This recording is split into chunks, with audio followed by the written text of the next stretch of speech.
All right, good evening, everyone.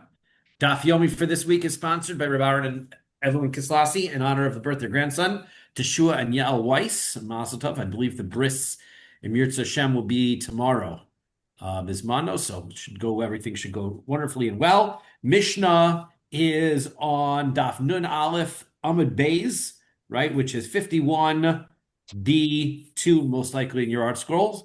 Good. And so that's the Mishnah. Matzah Barosh Mos. We had quoted this Mishnah earlier. So if you find on the head of this markerless idol some money, ksus or clothing, o kalim or other utensils, hare elu mutarin, that is not going to be prohibited. We're not going to consider these items to be ways to decorate the miraculous. But parchile anovim vatoros shoshibolim. But if you've got vines of grapes or you've got wreaths of grain, v'yenos ushmonim v'salotos, and wine and oil and fine flour. And we had quoted this yesterday in the context of the fact that these are items that are used for the Beis Hamikdash, and therefore that's why there's a similarity in why these would be considered service items. V'chol davar shekayotzi bo karav al gabe mizbeach, or any other item which is used in service on the mizbeach, are usher. Those become sacrifices to the idolatry, and therefore they become prohibited in getting any benefit out of them. So says the Gemara. The Gemara wants to know, Minahani mili, how do we know that these items that are on the head of this idol are permissible? Amar Reb Chia bar Yosef, Reb Chia bar Yosef says, Amar Reb Shaya, the name of Reb Shaya. Kosev Echad Amar, one pasuk says, Vatiru et shikutzehem vesgilu lehem eitz va'eben kesef v'zav. Right? If you see their disgraceful, disgusting idols that are made out of wood, stone, silver, and gold, asherim lahem, which are with them. That's what one pasuk says, all of those materials. The Kosev Echad Omer, one pasuk says, Lo tachmod kesef v'zahav alehem. Do not desire the silver and gold that is upon their idols. So one pasuk says, all of the types of items that are on an idol are disgraceful and to be avoided. The other one says just the gold and the silver. So what is it? Ha-ketzad. Imahem dumya alehem. So how are you supposed to understand both of these psukim simultaneously? The answer is you need a similarity between those items that are with the idol and those items that are upon the idols. Ma alehem davar shel noi, just like when we're talking about the gold and the silver, those are all upon them. Those are placed upon them for some kind of decorative purpose. That's the nature of gold and silver. You place that upon the idol in order to decorate it. So davar shel noi aser she'ino shel noi mutter. So that means that only items that are used as decoration for the idol, they serve to improve the look of the idol. Those are the things that become prohibited because they are a service to the idol. Af imahem, so too the verse that talks about imahem, which talks about wood and stone and all of the other materials. So too, davar shel noi aser, if it's some kind of a stone carving or wood decorative object which is used to decorate the idol, then it becomes prohibited. V'she'eno shel noi mutter, and if it's not decorative, so then it's going to be permissible. So therefore, these items that are listed in the Mishnah that are not gold or silver need to be decorative in order to be prohibited. If they're not decorative, then they are not prohibited. Now, 1 second, you have interpreted the pasuk starting from the presumption that you look at the gold and the silver first. Why not look at it the other way around? The ema alehem dumya di imahem. Why don't you look at it, the psukim? Yeah, but Brian, before we go into that, yes. Sorry, you mean permitted, right? Not What did I prohibited. say? What did You I said say? prohibited. The items Instead in our of Mishnah are permitted. right. Okay, that's it. The items in the Mishnah, if that's what I meant to say, right? The items in the Mishnah are permitted because they are not decorative. If they would be decorative, they would be prohibited. Good. I hope I said it right. So, okay. So now, why not look at it the other way and say that the pasuk that talks about alehem has to be similar to the pasuk that says imohem. The gold and the silver has to be similar to the wood and the stone. Ma imahem kol mashe imahem. So just like when it comes to imahem, it means all materials, wood, stone, anything that's upon there. Af alehem kol she'alehem. So too, when it comes to the silver and the gold, any purpose that is being put upon the idol would prohibit it. Because stone, not everything that's stone and wood decorates the idol. So too, if you happen to have gold or silver of some type that doesn't decorate the idol, that's just there, that also should become prohibited. If you look at the psukim the other way and learn from the pasuk about the stone and the wood over to the pasuk about the gold and the silver, rather than from the pasuk about the gold and the silver over to the pasuk about the stone and the wood. So in Cain, if that's true, lo yomar alehem. So if that's true, you don't even need the other pasuk, because the pasuk that says that anything upon them would be prohibited mentions stone, wood, and gold and silver in that pasuk as well. Therefore, why would I even need a second pasuk if it meant that all gold and silver or stone and wood that's upon an idol becomes prohibited? Why would I even need a second pasuk to tell me gold and silver again? The answer is the second pasuk must be important to teach me it's only items that are like gold and silver in the sense that they decorate the idol that are prohibited. So if I have wood or stone that decorates an idol, that it becomes prohibited, but not so if they don't decorate. So then let's take a look at the items that are listed in our Mishnah. Ma'os davar shel noihu. If you put money on this miraculous, that is a decorative thing, right? That seems like you're decorating it by putting some money, which is made of gold and silver, so it will be a decorative item. So why is the Mishnah saying it's permitted? It should be prohibited according to the rules we just spelled out. So Amri debe Rabbi Yanai, so they said in the yeshiva Rabbi Yanai, bekis kosher v'toli lo b'tzavaro. The answer is, we're not talking about that the money was exposed. They had a pouch, and they tied the pouch around the neck of the Marculus. So all that you saw visibly was a leather pouch. Well, that's not decorative. The money might be if it's gold and silver, but the pouch isn't decorative. So therefore, this is not a decorative presentation. Therefore, despite the fact that it's money, it's not decorative. That's why it's permitted. Ksus, what about the clothing? Davar shel noihu. That also is a decoration. If you dress up your idol, looks like you're trying to decorate it. So Amri debe Rabbi Yanai, so they said Nishi Rabbi Yanai, Biksus mikufelas and munachas lo rosho. The clothing are not on the idol; they are folded up and placed on the idol's head. It's not just like somebody put it there to stack it up there. That's all. So it is not for decorative purposes. Kli, what about a utensil? So that's davar shel noihu. A utensil could be beautiful. Putting a utensil by the idol. So Amar Rav Papa, so Rav Papa says, Dischifale mashkilta arashe. They took a wash basin and overturned it and put it on the head of the idol, right? If you could imagine like like those, I don't know, like a wash basin that the people do use the Negelweiss, right? On just like dump it on top of the idol's head. That is not for decoration, and therefore it is not prohibited. Amar Ravasi Barchia, so Ravasi Barchia says, Kol shehu lifnim min akilkalin, afilu mayim umelach aser. They used to, in order to show reverence to their idols, make curtains and place them around the idol, and so therefore you had to became the holy space inside the curtain, right? That's where Wizard of Oz got it from. So if you go inside the curtain, anything that's inside the curtain is there for decorative purposes in order to serve the idol. That's why it would go into the curtain. It's the idol service area. Therefore, even if you had water and salt, which are not themselves decorative items, if they're brought inside the curtain, so they are being used to present to the idol, and they are prohibited. Chutz likilkalin, anything that's outside the curtain, so then davar shel noi aser, if it's decorative, like we said, so then it's going to be prohibited. She'eno shel noi mutter, but if it's not decorative, then it's going to be permitted. Okay, so this all makes good logical sense. Amar Rav Yossi bar Chanina. So Rav Yossi bar Chanina says, Naktinon in kilkolin lo. So he says, we take the halacha, ein kalkilin lo lifor velo limirkulus. There's no difference between the items that are on the inside of the curtains and the outside of the curtains when it comes to the idols of Baal Peor and to Merkulis. Why? Because, before I say why, let's finish up what he says. So Lamai, what's he trying to say? What is he trying to say, that outside the curtain is permissible, is permissible, and inside the curtain is also permissible? Or is he trying to say that inside the curtain is prohibited, therefore outside the curtain is also prohibited? So Lamai, what does he mean to say by this? If what we're trying to say is that inside the curtain is also permitted, just like outside, look, If you can go up to this Baal Peor and you can defecate or urinate on it, and that's the way of serving this idol, so then for sure you can bring salt and water to it. That can't be more denigrating to the idol. For sure that's going to be prohibited. So why not?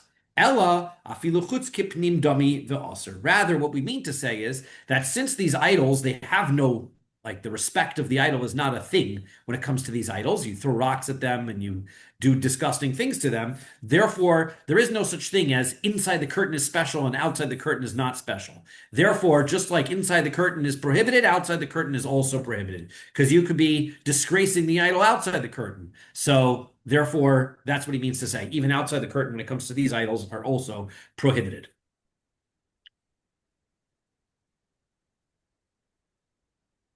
Sorry, says the next Mishnah. Avodos kochavim shehaya logina umerchatz. We quoted this as well, that if we had an idol worship, a idol that had belonging to it some kind of garden or a bathhouse. Remember, we had the circumstance where it was Rabbi Gamliel who was in the bathhouse in that Mishnah, and they asked him, "What are you doing here?" And he said, "I was here first," etc. Right? So, if you have an idol and the idol has a bathhouse, so then nen in mehen, you're allowed to get benefit from these gardens or bathhouses. However, shelo bitova, as long as you're not doing it with goodwill. And we're going to see that that's financial goodwill, paying for admission, where the money then goes to service the idol or pay for the priests. Ve'ein nanin mehen shelo bitova, right? You can get benefit as long as there's no admissions fee. Ve'ein nanin mehen bitova, but you cannot if there is an admissions fee, because then your money is going to serve Avodah Zara. Let's say it was a partnership, a joint ownership, right? You had a commercial partner in this deity, and somebody said this idol is sponsored by, I don't know, whatever it would be. So, nen in mehen bein betova, bein shelo betova, you're allowed to go in there and pay admission under that circumstance, because it's clear that this is a business venture. And so therefore, you're really only paying the admissions fee for a business venture. Somebody's making a profit off of this. That's fine. Profit is okay. Avodah Zara is not okay. Avodos kochavim shel avodos kochav, shel ovei kochavim asura miyad. So when it comes to an idol worshiper who's making, who has an idol made by him, right? He carves a idol. As soon as the idol is finished and completed, even before it gets served, it becomes prohibited immediately. It becomes an idol immediately. Vishel Yisrael, but if a Jew makes an idol, ein asura ad avad, it does not become prohibited until it's actually served. Then it becomes avodah zara. Okay. So, and then of course it would have to be the Jew who serves it in order to make it prohibited, because if another person served the idol, we said another person could not make somebody else's item prohibited for him. So it has to be the Jew. He has to serve the idol that he's just made in order to make it prohibited. We'll see what's the difference between a Jew and a non-Jew with regards to that. Says the Gemara. Amar Abaye says betovas komrin.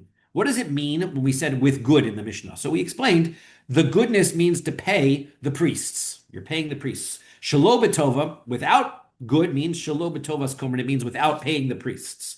Le'afuke tovas ovdeha deshari, which comes to exclude the circumstance where he pays for the benefit of the avodah zara, or he's paying for the benefit he's receiving from this. I guess he's paying for what he's using from this property. That's fine. Meaning, if he pays for, I don't know, pays the bill for the heating costs of the bathhouse, that's fine. He could pay for that, right? That's not an issue. Again, business venture. But if he's paying the priests a donation for the church of whatever it is, when he goes in to use the bathhouse, that's where it will be problematic. Ikedemasni law seifa. There are those who taught this teaching on the last part of the Mishnah, which said, if this bathhouse was a partnership, a commercial partnership, nen mehen betova v'shelo betova, you can get benefit whether you have to pay or not. Because just by the fact that there's a partnership indicates that somebody's making a profit off of it, and that is fine. Amar Abaye, so Abaye explains betova, when it means with good, means betovas achirim, it means that you're giving profit to somebody else. Shelo betova, and not paying means shelo betovas komrin, you're not paying for the priests. right? However, if it was a partnership and you're still paying the priests, then it might still be problematic according to this version. So man de masni aseifa kol shekain aresha. So the one that says in the end, right? Who says, meaning that this one that says that this garden in this bathhouse, which belongs to two, he has to be able to pay the business partner and not the priests. For sure, says that paying for the priests when it was only owned by the priests would be problematic, right? That's because he says even if it's a joint business venture, if you end up paying the priests, it would still be a problem according to that version.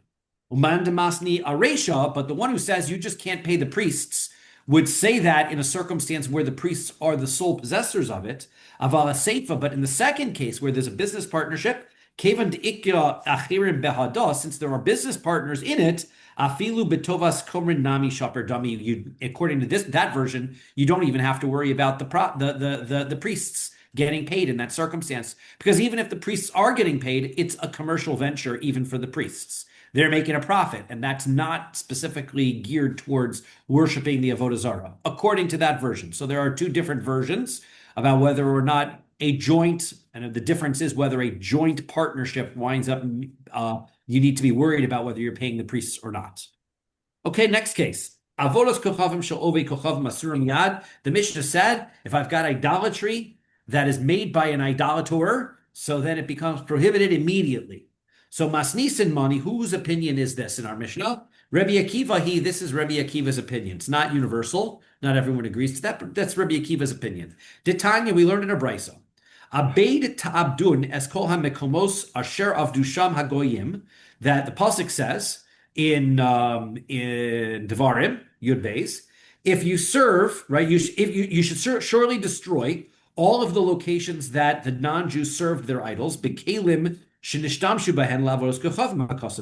pasuk is telling us that we have to destroy all utensils that were used for the service of Avodah Zara.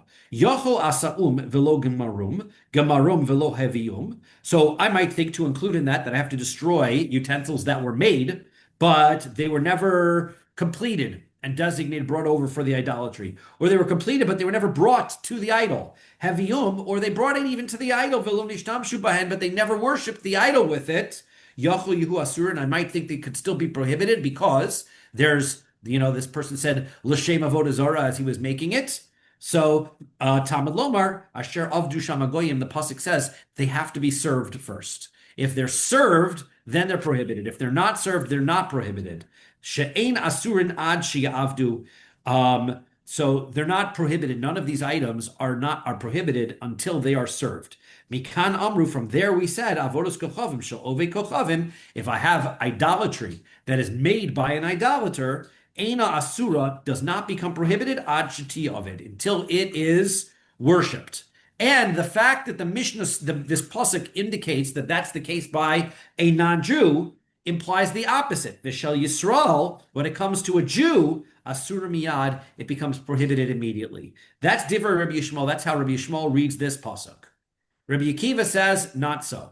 Rabbi Akiva says, chiluf hadvarim, it's exactly the opposite.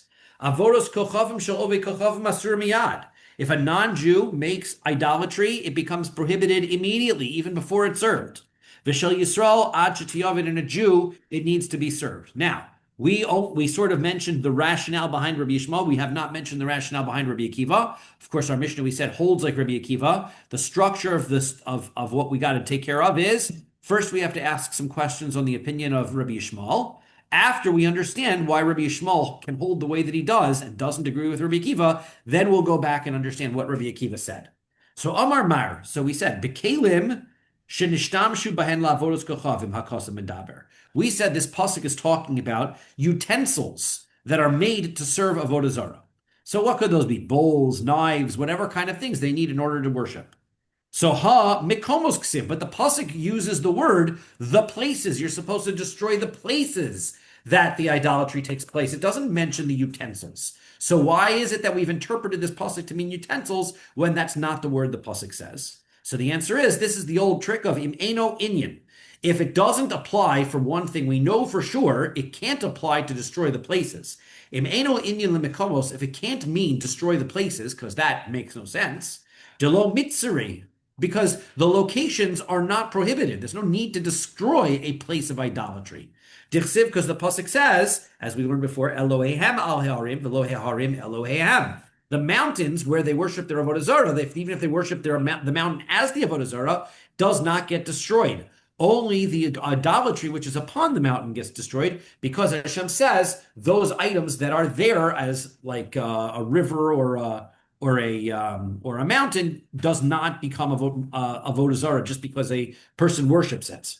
So therefore, if it can't be talking about the simple explanation of the pasuk, that a location, because we've got another pasuk tells me locations are not to be destroyed, Nun Beis Amid Aleph, Tenu Inyan Likalim. So then let us decide that it means to destroy the utensils. Mikan Amru, from here we say, Avodos Kochavim Shel Ove Kochavim Eina Asura, that we say that a idolater's idols is not prohibited, Ella Ad Aved, until it is worshipped, Vishal Yisrael Miyad, but a Jews is prohibited immediately.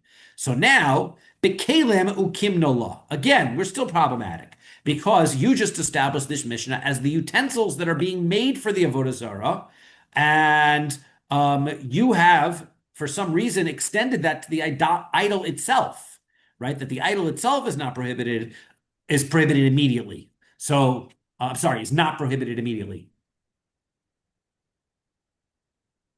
So he says, Amar Kra, the pasuk says, Asher atem yorshimosam es Elohehem, that you are inheriting it from them, their gods. Makish Elohehem lekalim. It is, as the pasuk continues and says their gods, the pasuk is telling us utensils and gods have the same law. They're put together in order to say that they're the same thing. Ma kelim ad shiavdu, just like the utensils are not prohibited until they are served. Af Elohehem nami ad shiavdu. So too, their gods themselves, the idols themselves, are not idols until they are served. Rabbi Akiva de lo makish. Now, why is it Rabbi Akiva does not say that the utensils and the idols are the same thing? Amar lach, he'll say to you, es hefsik ha'inyan. The word es, which is written in between, Asher tem yoshim osam es Elohehem. That word es is a comma. It separates, even though usually S is a word signifying that we are going to address a direct object. Rabbi Akiva also says that the word S has the ability to slash a pasuk and to break the two things up, to say that even though it may be true that their utensils will be prohibited once they start to worship it, their idols are prohibited immediately. So he distinguishes. Rabbi Yishmael, now according to Rabbi Yishmael, Ashkechan avodos kochavim shel ove kochavim dein asura ad aved. So fine, pasuk clearly states here that the idolatry of an idol worshiper is not prohibited until it's serviced. De Yisrael asura miyad minole. How do I know that the Jews is prohibited immediately? Now, we just presumed it because the pasuk says a non-Jews is not prohibited, therefore a Jews is prohibited. But there are potential other ways to presume. So maybe it could be that the Jews' idol is also the same thing, right? It might be that's the case by the non-Jew that it's not until it's worshipped. But maybe the non-Jew's not prohibited until it's worshipped. Maybe that's the same thing by a Jews as well. So svarahu. So the answer is it's logical. If a non-Jew's idol is not prohibited until it is serviced, the Yisrael asur miyad, how could a Jew's idol be prohibited immediately? It's less likely that a Jew is going to actually worship his idol because Jews don't do that sort of thing. So therefore, if an idol worshiper's idol is not prohibited until he actually worships it, for sure a Jew's idol is not going to be So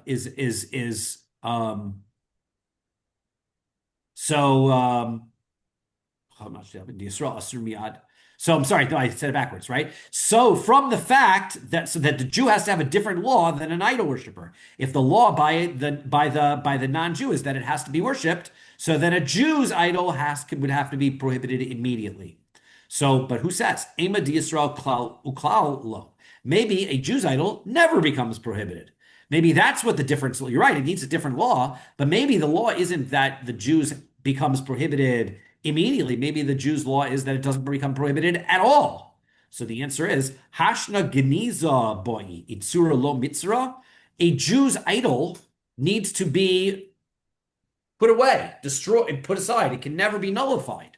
So a Jew's idol has stricter laws than a non-Jew's idol. How could you decide that a Jew's idol has a leniency in that it doesn't become prohibited when a Jew makes it, even after it's worshipped? That does not make sense. If an idol worshiper's idol becomes prohibited once it's worshipped, then a Jew's for sure should. And if the Jew's law has to be different than the non-Jew, then we have to say that the Jew's idol becomes prohibited immediately. Ve'ema kid'ove kochavim. So, well, why did we dismiss the idea that that a Jew's idol shouldn't be the same as an idol worshiper's idol? The answer is, Amar Kro, the pasuk says, Ves chatoschem asher asisem esa egel. The answer is because we know when it came to the golden calf, at what point was there an Aveira for making the golden calf? The answer is the sin that you did when you made the golden calf. The sin for the Jews is when they made it. It became prohibited immediately upon the making of it, not when they worshipped it. So therefore, making of the idol is the problem for Jews. Mishas asiya kamle bechet. As soon as they made it, that's when they became sinners. Okay.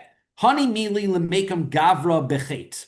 So, okay, I get it. From the time they made it, they did an Aveira. That doesn't make the idol prohibited, right? That's two different things.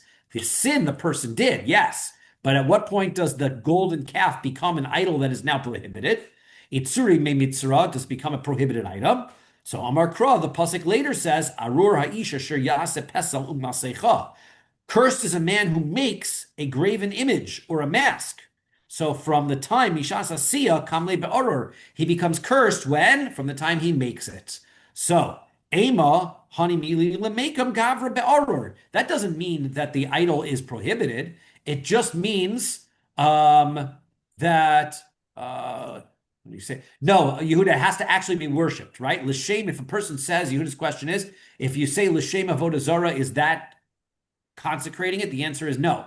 Right? That's what we're saying. When you make it, you say this is going to be an idol. That's not enough. It actually has to be worshipped in order for it to become an idol. So in order to be able, when this person makes it, okay, he's cursed. Itzure lo mitzra, but the object doesn't become forbidden. So the answer is, the pasuk says, To'avas Hashem ksiv. It says the item becomes a disgrace to Hashem. So as a disgrace to Hashem, that is where we know that the item is prohibited. Now that's all Rabbi Yishmael's viewpoint. Rabbi Yishmael's viewpoint, again, an idolater's idol is not prohibited immediately, but a Jew's is. And he learns all of these psukim in the way that we just described, that there's a sin as soon as they make it. The item is from this pasuk, To'avas Hashem, that the idol becomes a disgrace to Hashem as soon as it's made. So now, how does Rabbi Akiva learn that pasuk? We have to know how Rabbi Akiva, who doesn't hold this, right? Remember that Rabbi Akiva holds the exact opposite. He says a Jew is prohibited only once it's served. Rabbi Akiva, davar hamevi lidei to'eva. Rabbi Akiva says that the idol is not a disgraced item. The idol is an item that brings someone to disgrace. That's the pasuk. That's what the pasuk means. So you got to bring someone to disgrace. That's how you read the pasuk.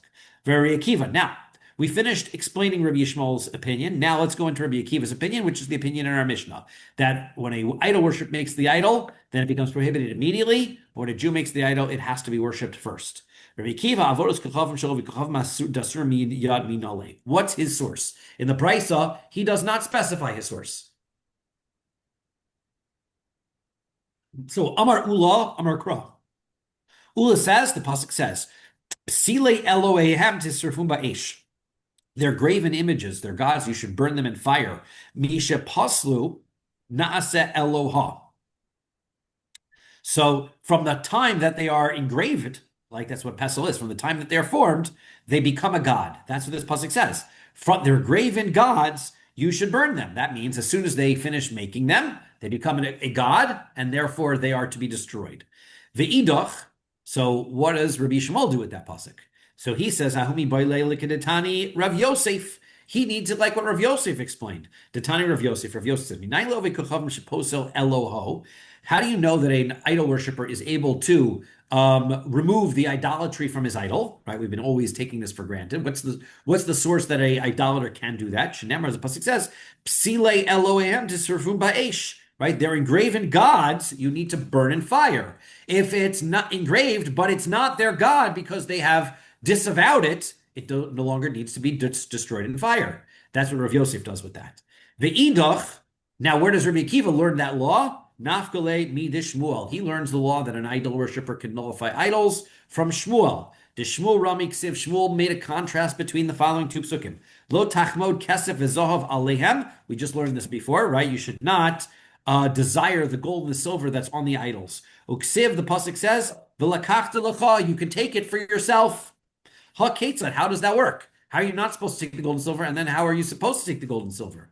So the answer is paslo Eloha. If you have an engraved image as a god, lo tachmod psalo, so then me'eloha, lo tachmod, then you shouldn't desire it. Paslo me'eloha, but if he has nullified it from being a god, v'lakachta lecha, so then you can take it for yourself.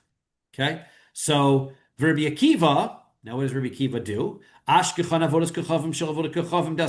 understand now where Rabbi Akiva gets his law from. That idolatry for an idolater is prohibited immediately. How about the other side? How do you know that a Jew it's not prohibited until he worships it? Amar Rav Yehuda, Amar Kro. Rav Yehuda says there's a pasuk that says V'sam beseser, right? That you place this idol, this person who makes this idol, who's a Jew, and he places it in secret. So what does that mean? Ad sheyaseh b'lo dvarim shebeseser. Until he sneaks away and worships it, it doesn't become an idol. So therefore, he says that this pasuk indicates that a Jew has to worship his idol before it actually becomes an idol. The idach, what does Rabbi Yishmael do with that pasuk? Hahumi boy leilik Rabbi Yitzchak. He needs it for the teaching that Rabbi Yitzchak teaches. Damar Rabbi Yitzchak says, Minayin la'avodos kochavim shel Yisrael she'te'una geniza. How do I know that if I have an idol that belongs to a Jew, that I have to put it away forever? I can never nullify it. Shoshanemer pasuk says, "V'sam b'seiser." The pasuk says that when a Jew makes an idol, so then you have to put it away into a secret place. You have to put it away and hide it because it can never be nullified. Ve'idach nafkalei neither Rav Chisda. And Rabbi Akiva says that's true. I agree with that halacha, but he learns that from what Rav Chisda says. Amar Rav, in the name of Rav. Amar Rav Chisda, Amar Rav. Rav Chisda said, Rav, minayin levels come shel Yisrael shetuna geniza. How do I know that I need to store away and get rid of idolatry that belongs to a Jew, that it cannot be nullified? Shneimar, the pasuk says, "Lo sitol ashera kol eitzel mizbeach." You're not allowed to plant any ashera tree near the mizbeach, near the altar of the base of Mikdash. Now, you're not allowed to plant an ashera tree anywhere. So, what is the meaning behind saying you can't plant one near the mizbeach? The answer is ma mizbeach ta'on geniza. Just like the altar, the mizbeach, if it becomes broken in some way, has to be, you can't just destroy the stones, and you can't just use the stones, you have to put them away in a location out of the way.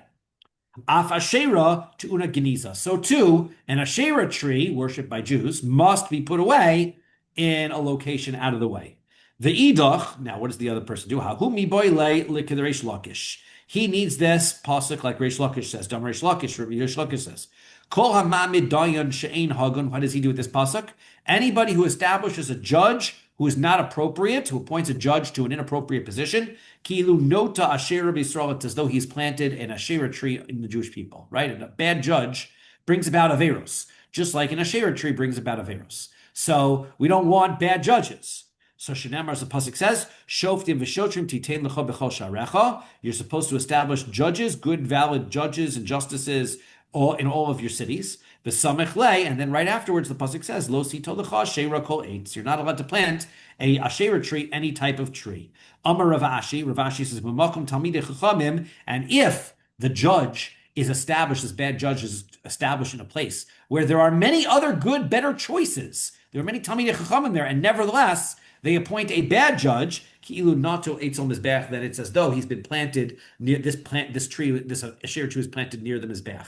Shenamar eitzel mizbeach. As pasuk says, don't plant an asherah tree near the mizbeach. Okay, that's how we explain Rabbi Akiva and Rabbi Yishmael. By Rav Hamnuna asks the following question: Resach kli Sorry, I spelled my place. Reisach klila avodas kochavim mahu. Let's say he solders together, he melts back together a broken utensil that was used for idolatry. So what is the halacha there? Avodas kochavim deman. So whose idolatry are we talking about here? Ilim avodas kochavim de ove kochavim. So if we're talking about a utensil that was used by idolaters to service their idols, Bein Rabbi Yishmael, Bein Rabbi Akiva, Mishtam Shei. So it doesn't matter. According to Rabbi Yishmael or Rabbi Akiva, can be used because the utensil was broken, indicating that it no longer is desired to be serving for the idol. Therefore, it's been nullified. No problem. Avodas kochavim ein umesham she'avodas kochavim ein asurin ad sheyavdu. So he says this is according to both Rabbi Yishmael and Rabbi Yishmael and Rabbi Akiva, that these are the service utensils, not the idol themselves. The service utensils of idolatry are not prohibited unless it gets used. So therefore, if this utensil was broken and had to be resoldered, right? So it's not idolatrous, and it's fine. The Ella avodos kochavim d'Yisrael, we're talking about idolatry that belongs to a Jewish person. Aliba deman. So who are we talking about? Ilim aliba de Rabbi Akiva. If you're telling me according to Rabbi Akiva, hashta hi gufa lo mitzra achati aved. So the idol itself is not prohibited until it gets worshipped. Misham shah mi boy. So for sure, this utensil that gets constructed for the sake of Avodah Zara, for sure it's permitted. According to Rabbi Akiva, that's not an issue. Ella aliba de Rabbi Yishmael. Our question is according to Rabbi Yishmael. Damar asura miyad. He says the idol of a Jew becomes prohibited immediately. So my mishamshin, what would be the law when it comes to the utensils? Right? The utensils have the same law as the idol or not? Mishamshin gamrinon. Do we learn utensils of a Jewish person worshiping idols from the utensils of a non-Jewish worshiping idols? Mahasam ad sheyavdu ad afhacha ad sheyavdu. Just like by the idol worshiper, they're not prohibited until they are actually used in service. So too, by the Jew, they're not prohibited until they're actually used in service. O dilma mina gamar. Or maybe it's more appropriate to say, hey, we're talking about Jewish idolatry. So therefore, we're going to say the utensil made by a Jew for worshiping idols is the same as the idol itself that's made for worshiping idols. Hi asura miyad. So just like the idol itself is prohibited immediately, af misham shah asura miyad, so too the utensils are also going to be prohibited immediately. So my irya de kami boilach reisach. So he says, why is it that if that's really the issue, then why are we talking about fixing a utensil, resoldering it back together? Just talk about making kliti boile. He should have just talked about making a utensil. Kliti boile also should say that the person made a utensil, right? So if the person makes a utensil, the question should be, is that utensil immediately prohibited or not? Why are we talking about this soldering? So the answer is Rav Hamnuna. So Rav Hamnuna mishum. So Amar Rav Hamnuna. So Rav Hamnuna said, Mishum Tuma Yeshana Kami Boile. So Rav Hamnuna meant to say, the question is, does the impurity of the utensil, it was once used for worshiping Avodah Zara, it's broken now, so now the Tuma goes away. Now when you reconstruct the utensil, does it go back to its previous status of being impure? Ditnan, because we learned in the Mishnah. Klima tachos pshutehen umekablehen tmein. Right? So if I've got a metal utensil, flat ones and ones that are bowls, so they can be receiving of tuma. So if they touch something impure, so a utensil can become tameh. Nishtabru taharu. If the utensil breaks, then it's not impure anymore. Chazer ve'asan, but if you then form the utensil back together again, then kelim, so the asan kelim make it back into a utensil. Yachsaru letuma yeshana. It goes back to being impure, right? You can't take a bowl, break it in half. Now it's pure. Put it back together, so then it goes back to bowl again. So now it goes back to being tameh. So now hachi kami boile. This was the question.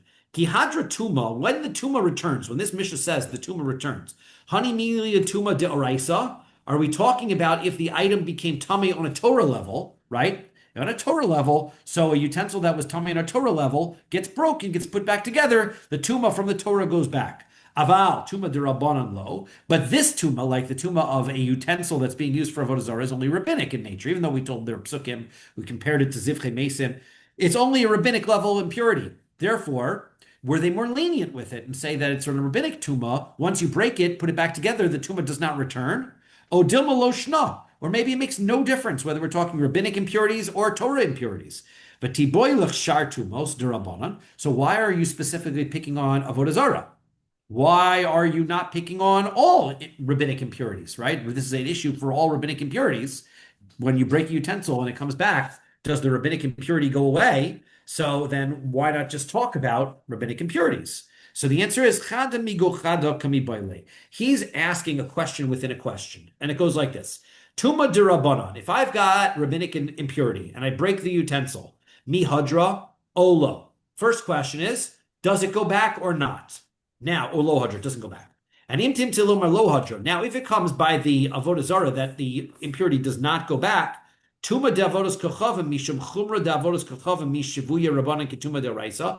Was the impurity of avodah zara stricter?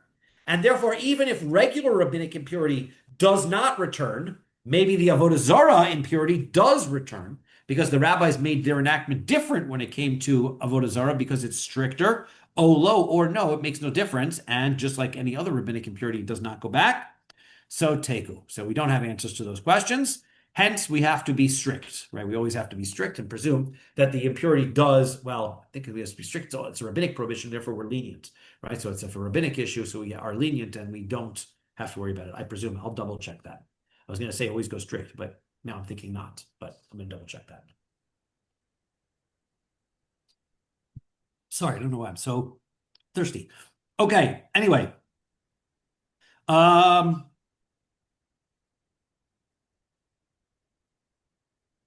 So let's take, okay, by me Rabbi Yochanan me Rabbi Yanai. So Rabbi Yochanan asked Rabbi Yanai a fine question. Tikrovas avodos kochavim shel ochlim mahu. What about something that was used for the service of an idol that is food? What is the halacha there? Mimahanya lehu bitul etarinhu mituma olo. Can it be nullified? Can a non-Jew come and nullify it from being used for this idol worship service or not? So Yehuda says not. So we'll see whether that's true or not. So v'tiboile kalim. So why don't we ask about utensils? So Kalim lo kami boile. He wasn't worried about utensils. Kalim islay tahara b'mikvah to manami batla. I understand, right? We know that the item becomes prohibited for hana, but the question is the tuma. Does the tuma when it becomes nullified, can the tuma go away? So according to this, yes. Why? Because we know utensils can have tuma removed. You bring it to a mikvah, dunk it in a mikvah, and tuma can go away. So therefore, we know that tuma can be removed from utensils. You can't take a banana and dunk it in the mikvah, right? It's not going to work. So therefore, since you cannot purify food by a mikvah, so maybe you can't purify food by nullifying it from idolatry either. Kikami boile ochlin, he's asking about food. V'tiboile avodos kochavim gufa. So why don't we ask about the idolatry itself? Avodos kochavim gufa, meaning that if he makes like Close Encounters of the Third Kind style, right? He makes his idol out of mashed potatoes. So then is that now an idol? He can't nullify, right? Can't remove the tuma because it's made out of food. Why are we asking about food items used as a service of the idol, and rather than asking if an idol is made out of food, whether the impurity can be nullified? So the answer is the avodos kochavim gufa lo mibayis. He wasn't asking that question about the food. The answer, why? Nun beis amid beis. Because kevan de'isura batil to manami batla. Because when the idol is nullified, so then the prohibition of the idol goes away. So too, if the idol's prohibition goes away, so the impurity should go away with it. That makes sense. So what about, we're asking about the food, right? Food items that are brought for an idol worship service. So, right, we can't nullify once it becomes zivchei mesim, it can't be nullified. So therefore, now that it can't be nullified, remember, as we said, the item used for idolatry service can't be nullified, the idol can. So now, if I can't nullify, can I at least remove the impurity? Kevan de isura lo batel, kiderav gidol, tumanami lo batla, since I can't nullify the prohibition of the item served for avodah zara, so does that mean I can't also remove its impurity? Odilma Easter deoraisa lo batil tuma derabanan batil. Or are we saying that no, it's only a rabbinic level impurity, therefore we're going to be lenient, and it can be nullified, it cannot be permitted for use, but it won't transmit tuma at least, and teku, we're going to leave that as a non-answered question. Okay, boy mine Rabbi Yossi ben Shaul me Rabbi. So Rabbi Yossi ben Shaul asked Rabbi the following question: Kalim sham sheshimshu bahen bebeis chonyo mahu. What happens in the utensils that were used in Chonyo's Beis Hamikdash? So Chonyo's Beis Hamikdash is a story.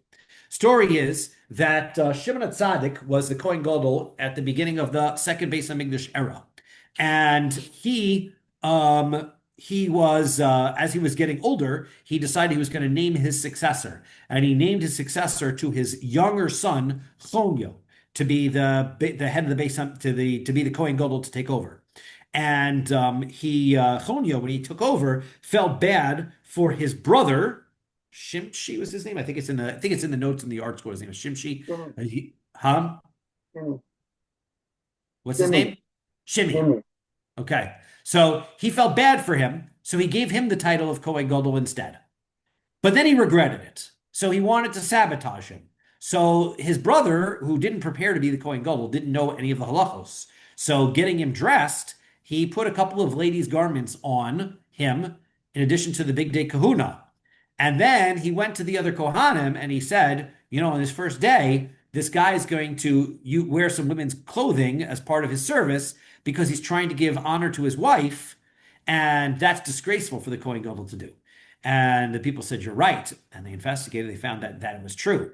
Well, then Shimmy said, well, but Chonyo put me up to this. So the people said, uh-oh, Chonyo's a bad guy. So they went to chase Chonyo. Chonyo ran away and escaped to Alexandria in Egypt. And in Alexandria in Egypt, he built a model of the Beis Hamikdash, and he became the Kohen Gadol of his own personal Beis Hamikdash that he established in Alexandria. Now, Chonyo's Beis Hamikdash was not for service of idolatry. He wanted to serve Hashem, but it was completely usher. So the question that we're asking here is, what happens to the utensils? They were made identical to the service of the Beis Hamikdash. So if somebody wants to go buy, let's say they need to source some utensils from the Beis Hamikdash, can they get them supplied from Chonyo's Beis Hamikdash? Can you go purchase from Alexandria, right, the utensils that you need for your for the Beis Hamikdash? So so the question is,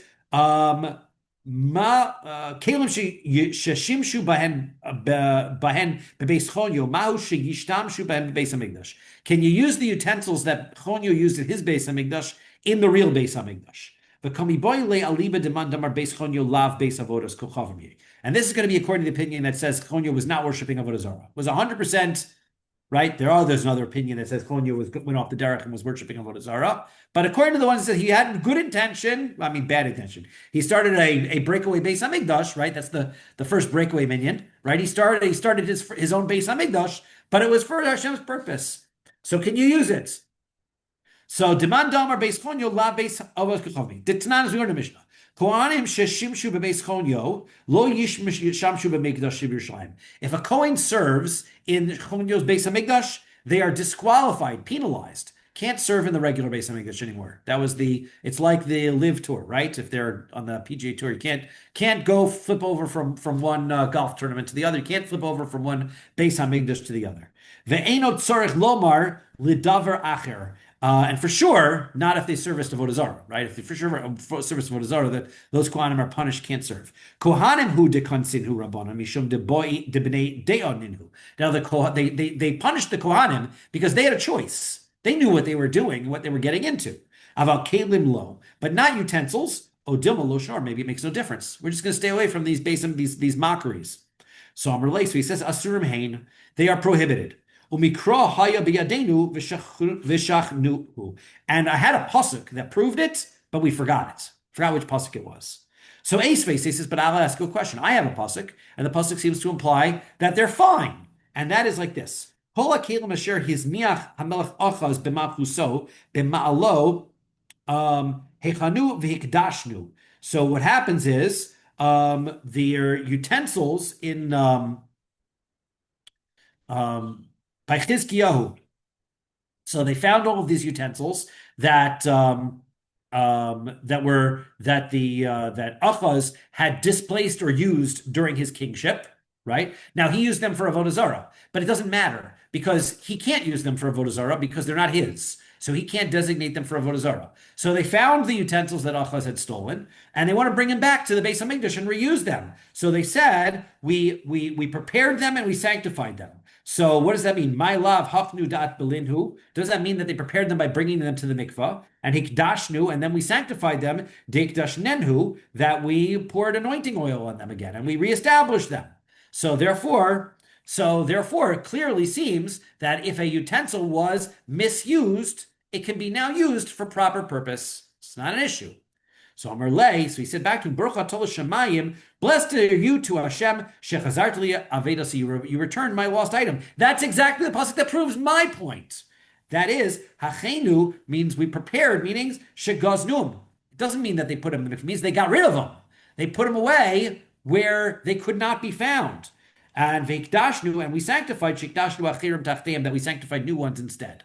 So they actually didn't use the ones that Achaz had. So that proves it. And again, that would only be a rabbinic enactment for the stringency because, again, Achaz was not entitled to service things that were not his. Achonyo, those were his utensils. So his might be worse off. So Lema Misayele. So let's say this also supports him.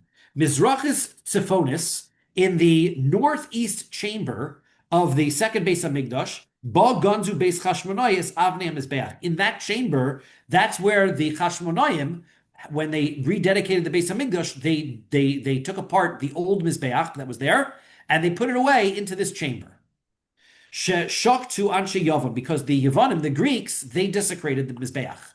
So they had to reestablish and remake the Mizbeach, so therefore they put away the old one as Geniza. They couldn't, now, why couldn't they re-sanctify it? So therefore we see that once it was used for the wrong purpose, cannot be reused for the Beis Hamikdash. V'amar Rav Sheshes, Rav Sheshes says, Sheshaktu lavodas kuchavim. They desecrated it for Avodah Zara. So the presumption here is that they had no right to desecrate it. It wasn't theirs. So Amar Rav Papa says, Hasam Kra, there's a pasuk that says, Ashkach v'dorosh. There was actually a pasuk that they figured out, and they established that, yeah, there's a problem with using it from the Greeks. It's not just a rabbinic extra. This was actually problematic. It became halachically problematic to use that mizbeach once the Greeks came in and desecrated it. The pasuk says, "Uba pritzim v'chiluha," that the pritzim, the immodest ones came and they desecrated the Beis Hamikdash. So Amri Hechi Navid. So they said, and in that circumstance, it says that when they came in and they desecrated the Beis Hamikdash, it says Vechiluha, they desecrated, they made it profane, meaning that once the Greeks entered the area of the Beis Hamikdash, everything no longer became the property of Hashem in the Beis Hamikdash anymore.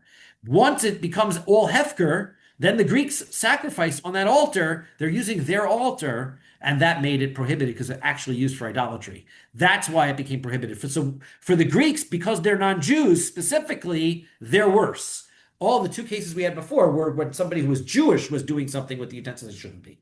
But this is a non-Jew. That's why it's worse.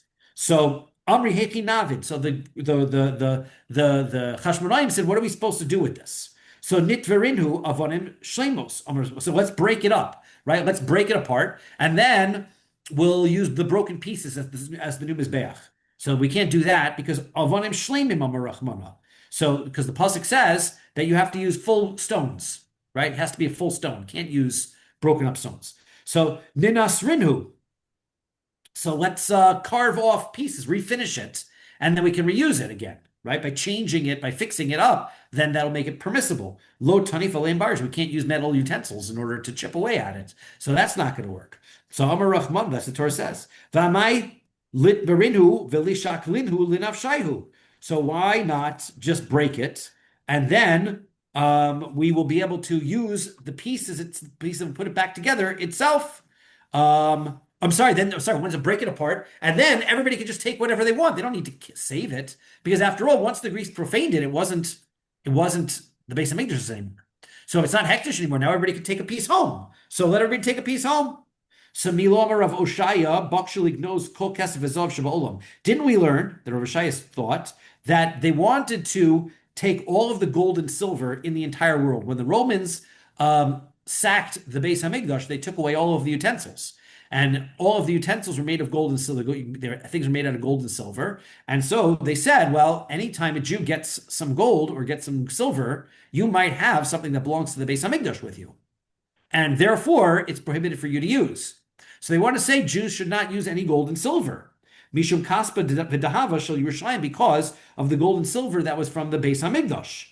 V'avinan ba. Now we ask the question, Yerushalayim havya ruba de alma. Even if it was true, there's a rove. Most of the gold in the world doesn't come from Yerushalayim.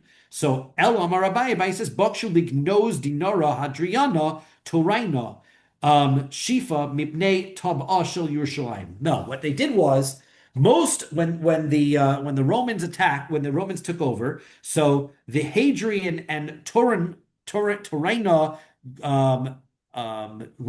kings who lived right afterwards, they used the gold from the Beis Hamikdash to mint new coins, commemorating the destruction of Yerushalayim.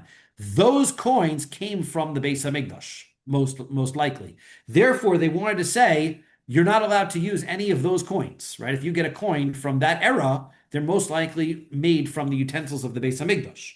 Until they found a pasuk that says that it's fine. Why? Once the non-Jews come in, they profane the Beis Hamikdash, becomes non-Beis Hamikdash property. So therefore, since they capture the gold becomes permissible for Jews to use. But that's different. Over there, these items were never used for the Beis Hamikdash for pure purposes. The reason why they had to put away the Mizbeach, though, is because that was used as service to Hashem. And service to Hashem, they want to treat it more respectfully than the other utensil, than the gold and the silver. So even though they permitted the gold and the silver, they did not permit the stones from the Beis Hamikdash from being used. Okay, so let's stop here at the Mishnah, and we will pick up again in Mr. Hashem tomorrow evening. Perfect. Sounds great, Rabbi Tomorrow evening.